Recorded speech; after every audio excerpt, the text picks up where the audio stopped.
tell us what you feel about the actual quilting part. It's really fun. I feel like I can kind of get lost in it and time flies by.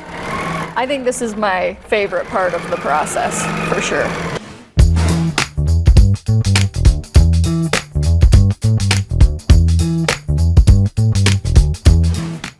It's time for Maddie to start quilting her quilt. Ooh, the moment we've all been waiting for. Hi, I'm Angelique and welcome to Beginning Quilting with Maddie. This is Maddie, in case you forgot. Hi everyone. So in the last episode, we practiced some free motion designs. We did some drawings. We practiced on practice panels, some different things. Today, what we're going to do is we're going to go over a couple of methods for auditioning designs on your actual quilt. We're also going to decide what colors you want to use for your quilt. And then we're going to get to the actual quilting. Big day, people. How are you feeling about it? I'm excited. I'm definitely a little intimidated just because this step feels so permanent. Like it's a little harder to do some unpicking if you do a entire quilt worth of design that you don't care for. So I'm excited that you have some plans for us to try some things out before we get started. Let's talk about your first method, drawing on, in this case, a tablet or on a picture. So I have it up for you. As you can see here, we have the whole quilt. You can take an actual picture of your quilt. In this case, because we designed it on software, we're just going to use the picture from the design since we actually took pictures of your fabric and stuff like that. So we'll make it a little bit bigger so you've got room to draw and just start kind of deciding. Just kind of play around with it. Just kind of like, where do you want to start? So some questions to kind of think about as you want to audition designs. You know, one, do you want to do an edge to edge all over design? Or do you want to do kind of a block by block design? Because you do have 3 different blocks plus the background blocks, right, to do. Then it's kind of like, are there features of the quilt that you want to highlight? Are there shapes from the actual maybe piecing that you want to highlight? You know, it's like there's something that if I echo it, it's going to look really good, that kind of thing. Or is there something in the fabric? A lot of times I'm like, what in this fabric is speaking to me that I want to kind of highlight? You know, are there leaves, are there flowers or something that I think that a pattern is going to work really good with to kind of help pull that out? Other things would be like, what's the purpose of this quilt? Am I giving it to somebody? You know, is it for me? You know, what do I want to kind of express to that person? Is it a wall hanging? You know, things like that. So think about that, you know, and play with some designs and what you want to do. I've considered doing some kind of accent element on the quote-unquote blank squares. Okay. So maybe start there and see if that's going to work for you. Yeah, maybe, I don't know, maybe flowers or something. Okay. And we've done some like this, where we get... I love a swirly flower. You know that about me. Yeah, they're just so fun. And then before you kind of lift your pencil, where do you think you would go from that block to maybe that pinwheel-like block that we did? Good question. Look, I've already gone wrong. I'm like, oh, I'm panicking. I don't know. I like the idea of maybe doing some outlining. Okay. I know straight lines are tricky for me. But maybe something along those lines could be fun. Obviously, I'm being real sloppy here, but... Yeah, because again, you're auditioning designs. It's like trying to kind of think about like, what is it that you want to do? Yeah. And then as you kind of finish that, you go into like the next blank block, as you kind of called it. Yeah. I've gone the wrong way again. And it also gives you time to think about, okay, like, where am I going next? Where would Exactly. I? Yeah, in the real deal. Say we do a giant guy over here. How would that look? Kind of chaotic. So what are you thinking? I kind of don't love the idea of separate block by block designs now that I look at it. I kind of feel like the design we have already feels pretty separated into sections. So maybe what needs to happen instead is is more of an all-over design. Okay, like you so were saying. just go ahead and erase all of that. My other thought was kind of how you were saying, taking inspiration from the fabric itself. We definitely have a lot of leaves in this one. Like that's a pretty common thread through 60% of the fabric maybe. So I did really like the look of those meandering leaves we did last time. So I think we should try that out. All right, give it a try. shot. All right, let's see. And I like that they're a little more like abstract too, so it feels harder to walk myself into a corner, which is nice since I'm still a risk of doing that.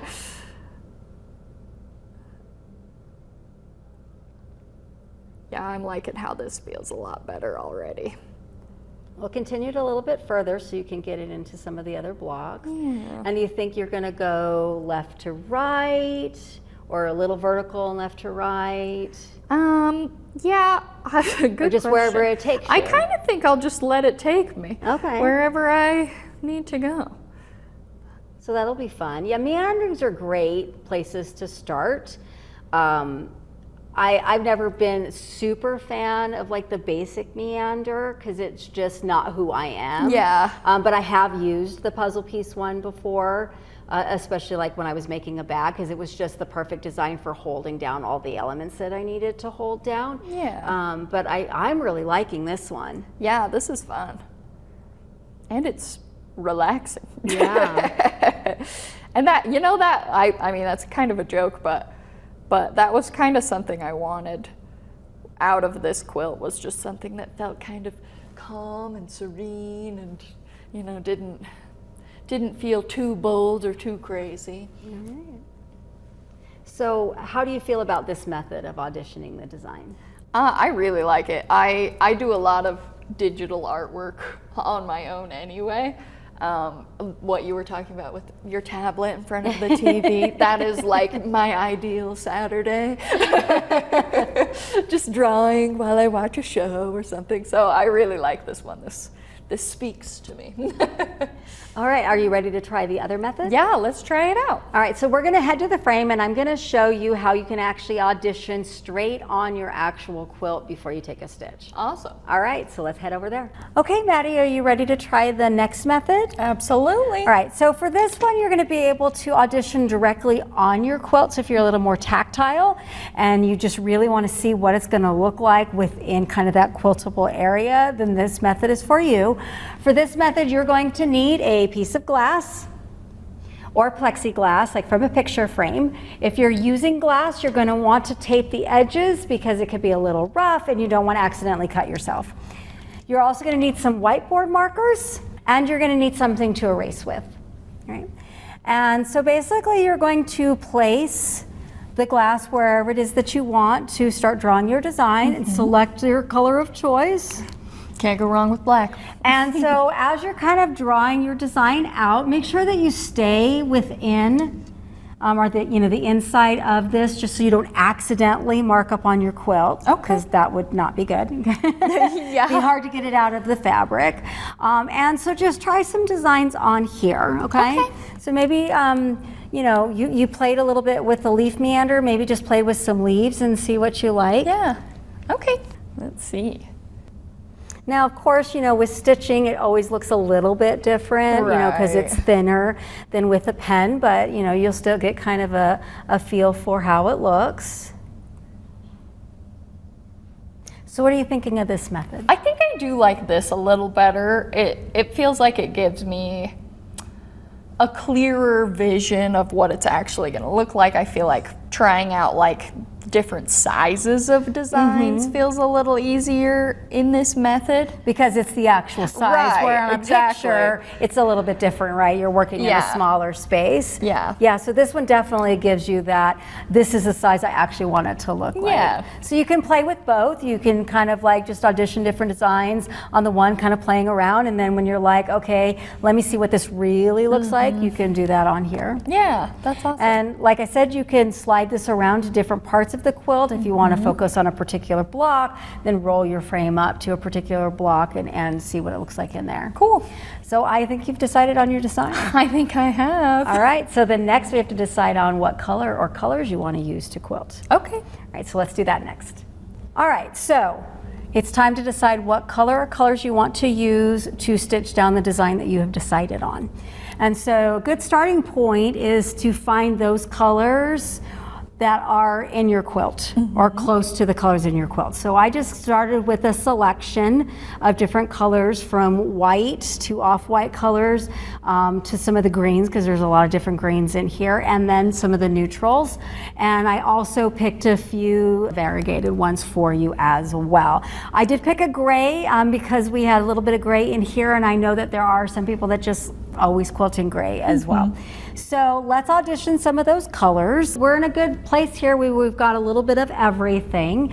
So let's just kind of maybe start with the variegated. So when I have a quilt that has a lot of colors and I can't decide on one, then I do have a tendency to go towards variegated.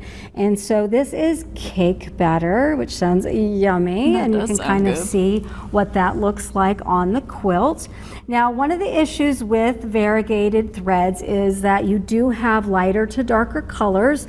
So depending on the deepness of the pigment, it could mess with your tension a little bit. Right? Yeah. So that's just because with one that's got more pigment, it's going to be a little bit thicker than one that doesn't. So that is something to consider. Now this one is a little purple in it, but I do like how some of the other colors are so close. Yeah. So I don't hate it, but I don't know if I love it. So what are you thinking about in these variegateds? They're all fun. I have been drawn to the green. I do think that's a little lacking in these options, but I do think they're all pretty. None of these feel like bad choices. Yeah, I think out of them, like this one, I think at some places it might just get a little funky with that purple, but it looks kind of gray on there. And one of the other things too is with variegated, you're probably going to want to go with a solid underneath as well. Yeah. Especially looking at your backing, right? So that is something to kind of consider, is we don't want to distract too much from that. So, but I think cake batter is a good choice if you want to go with a variegated, but like you said, you feel like there's not enough of the greens kind of pulling out. Now, let's take a look at some of the oranges, just for fun. All right. I know we're not going to do these, but I just kind of want to take a look. Now, none of these are bad choices. No, they're cute. It's just, do you want your quilting to stand out or do you want it to blend in? And so with these, they're definitely going to stand out more. So we have ambers, this one, we have foxtail, and then this one here is copper. Now copper is probably the closest to the orange element, so if you wanted to do multiple colors and say you wanted to do something very specific in these blocks, and you might want to match this color here with those and then switch to a different color. This amber, it's a little more yellowy and it does really kind of feel like it stands out more. Yeah. So, but out of the two oranges, if you really wanted to kind of emphasize that color, or again, like I said, you wanted to be very specific in the blocks, to do designs in the blocks, and you might want to do something like that. Okay. All right, you did say you were attracted to the greens, so let's just take a look at all of the greens really quickly. So we've selected evergreen, as you can see, would work very well in your darker blocks. Yeah. It blends in very, very nicely, so that's the evergreen. Moss would also look really nice. So it blends in very nicely with those greens. So again, if you were doing multiple colors and you wanted to kind of emphasize those, or you wanted that to stand out, we have sage green, which again, I think also works very well. Yeah, that one is a pretty color. That is pretty. We have bay leaf. Again, even looks good on the orange, because it's got that like a gray green color to it. It's a little more on the warm side. And then we have eucalyptus, which again, in some areas looks white, like against the orange, but blends in nicely there and pops a little green in your beigey ones. Yeah, I like that. So if you're going to use a darker color, like maybe any of these that are definitely away from the white scale, one of the things that you're going to have to contend with is that difference in the color on the bottom. So you could do a darker one on the bottom. Again, we are using Minky, so it would hide well, but we kind of talked beforehand of doing a lighter color underneath that blends more with that, since this is in a deep shag, right? And so you're really going to have to dial your tension in, or you're going to see that white pop up on the top or that darker color pop in the bottom. So it is doable, but you're really going to have to dial that tension in perfectly to do that. So that could be a little bit more difficult, especially for a beginner. Okay. And so this one, it seems like you were kind of leaning towards in those. Yeah. So let's kind of look at this with just some of our whites. This is pearl white, which has a little bit more of a yellow tinge to it, kind of a pinky yellow tinge. That's pretty. Which, you know, it's still whites, but as you can see, you can see how it takes on that a little bit more yellow color to it. Yeah. We have light wool, which is going to be a little grayer in the white category. Yeah. So you kind of see the difference. A little cooler than that one there. And then lastly, we have snow white, which I think might be a little too drastic of a white with your quilts. And I moved that there because a lot of your tones are more warm. Yeah. Right? That one's definitely pretty stark. All right, so that's pretty much all of the colors. Which one are you thinking? I still like the eucalyptus green. I think that is a really good best of all worlds, where it blends in, but we still get a little green going on. And I think it's going to accentuate some of the blocks like this one, where you have more of that eucalyptics or that minty color that you really liked, and then it's going to kind of pop in here a little bit more, and I think it's really going to blend those two together. Yeah. Now, in terms of the backing, if I recall, we did settle on pearl white for that. So to save some time, we have already done some quilting on this, but this is going to blend really nicely, and because this will pop as white in some of the elements, I don't think you're going to really notice it if your tension isn't perfect. That's awesome. So I think that's going to help as well, even though we're using the two different colors. Perfect. Okay, so now it's time to get threaded and do all of our checks. We have already loaded Maddie's frame. We selected the Quilter's Evolution hoop frame because it's versatile. It will grow with you when you're ready to expand to a rolling frame. You just order the parts for that. Due to the size of Maddie's quilt, we did set it up as a hoop frame. You can find information on how to load your frame, whether it's in the hoop or the rolling frame style, in your manual, which you can also find on graceframe.com under resources. So like I mentioned before, Maddie's already started quilting the quilt to save us some time so we can get it finished. I do really like your thread color. I think it's a lot of fun. I like your design. I do too.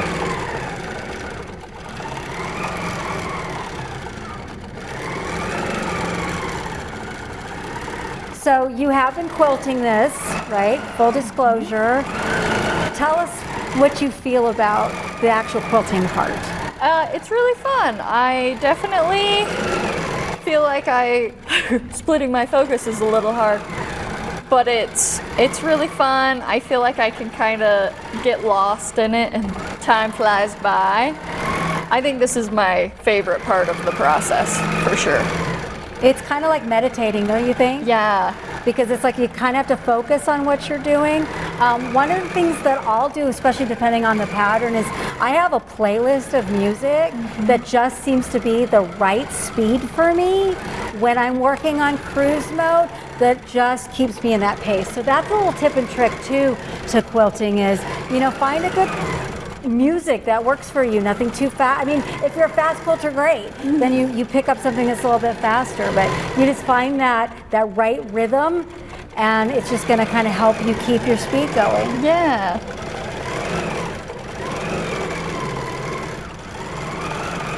Oh, Maddie's run out of space on her zone, so she's fastened off and she's going to go ahead and rezone. Since this is a hoop frame, if you'd like to know more about zone quilting, check out the video that we did in our YouTube channel here that is on zone quilting. It is featuring the Q-zone hoop, but the steps are pretty much the same for moving that. With a quilt like Maddie's, I would recommend that you just do kind of a left to right design, especially since she's doing a meander, and that's just going to help her get through in terms of those zones. So she's going to zone or rezone, and she's going to keep quilting, and we'll check back in with her a little bit later. Hey Maddie, could you start cutting some strips so we can make some binding to finish your quilt? All right, now that we have some strips cut, Maddie, I'm going to show you how to line up your strips so we can make some binding. So we're going to lay one right side up, horizontal, and we're going to lay the other one vertical. Wrong side up? Wrong side up or right side's down. Right side down. And since there's a little cut there, I'm going to overlap it a little bit more because that's going to get cut off. Okay. And we're just going to use this to hold it because we need an extra piece. And then I want to, when this gets done, it wants to fold this way in order to get one long strip, okay? So that means that my line needs to be this way. So we can find our 45 on our ruler here. That's our 45 line. Yeah. So I'm lining that up against the edge here. Okay. And if I need to move out of the way to the corner, and I'm going to draw a line. So as Maddie's sewing this together, basically she's going to sew a scant 1/4 of an inch on the side of the line that she drew to put all these strips together. All right, now that we have all your pieces sewn together, we're going to cut off the excess to make the seam allowance, and now we're going to press. That makes sense. All right, Maddie, let's sew this binding on to the front and then we'll flip it and finish it up. Okay, let's show the final quilt. Ta-da! Ooh, she cute. All right, so you're ready to cuddle with this? You Of could go ahead and course. start Ooh, cuddling it's with so it. It's so nice. soft. I'm jealous, I want it. Come on. If you missed any of the episodes where we started with Maddie's quilt all the way to the end, please check those out here on our YouTube channel. You'll find them as a playlist. This is the final episode because you have finished the quilt here. You're also going to find a resource for the binding that'll be in a link in the comments below as well. So that thing I showed you and how to do the calculations, that'll be in there, and some tips and tricks and how to actually make the binding and all that will be there as well. And just some parting words out there to the newbies, because you had never hardly sewn a stitch or anything in your life. Is this a doable thing for somebody new? It really is.